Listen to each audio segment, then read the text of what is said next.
What's up, folks? How's it going? This is Waj. Hope you guys are all doing well. And today we're going to be doing a head-to-head camera comparison between the Google Pixel 4 XL versus the iPhone 11. We're taking a look at the front-facing side right now, and we're also going to sample the microphones on both platforms so you know how they kind of sound. Now, the iPhone 11 can actually shoot 4K at 60 FPS on the front-facing side versus 1080p at 30 FPS on the Google Pixel 4 XL, and also they're both 3D enabled cameras with face unlock options for security purposes, so they do have that commonality. Now, both of these two on the rear facing side have dual cameras. They're different in configuration though. The secondary camera on the iPhone 11 is actually a wide angle camera versus we have a telephoto camera on the Google Pixel 4 XL. Now, we're going to be mostly taking a look at just the standard cameras on both these two in terms of the standard wide angle lens, and we're going to go through a couple of different scenarios in terms of stills and videos to determine which one is best in terms of general photography and videography. So if you're interested in finding out how the new Pixel 4 compares against the new generation iPhone camera, let's find out.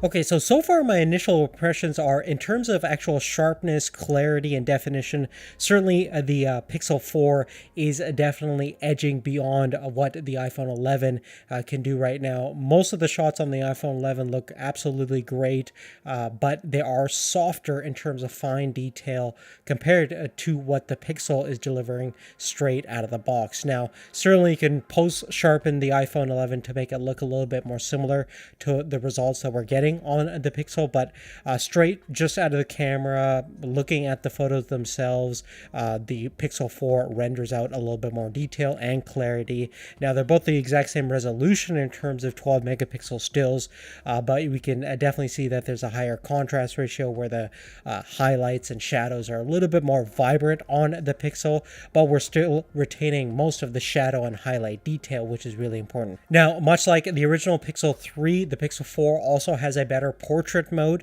so if you want to capture that kind of out of focus element look that you get from portrait photography, if you're using a large sensor DSLR camera or something like that with a fast aperture lens, certainly the Pixel 4 is replicating that look a lot better.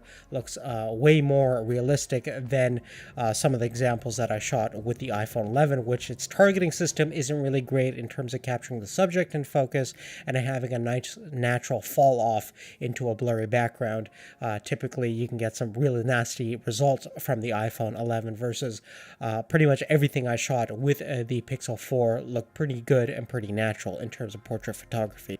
Now, in terms of low light performance, the Google Pixel 3 introduced the whole night mode, and we recently got that same capabilities on the iPhone 11 and 11 Pro, where essentially we prolong the shutter exposure and capture more light onto the sensor, and with fancy algorithms and post-processing, we stabilize that shot to essentially get as much light into the sensor itself, giving you better low light photography, better color rendition, and sharpness. Now, in terms of comparing the two modes with each other, I still think that the Pixel 4 is a lot more ahead than the performance we get in night mode on the iPhone 11. And even though the iPhone 11 is definitely better compared to standard mode, where we're getting more accurate color, sharpness, and overall dynamic range in the night mode, we're still not as clear and as well defined defined as the night mode on the Pixel 4 XL. And you could clearly see this in a couple of different example shots where we're getting more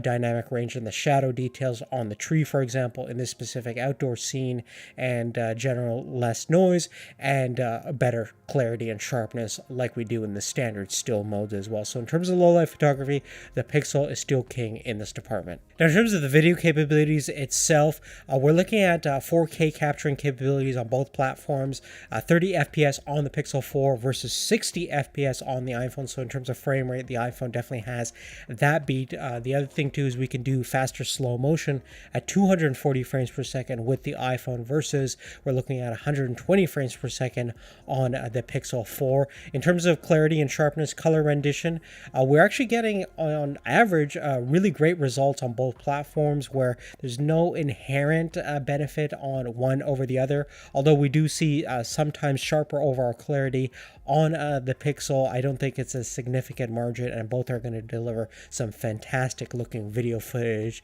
and the stabilization system on both platforms is really good since they both use optical stabilization on the wide angle cameras.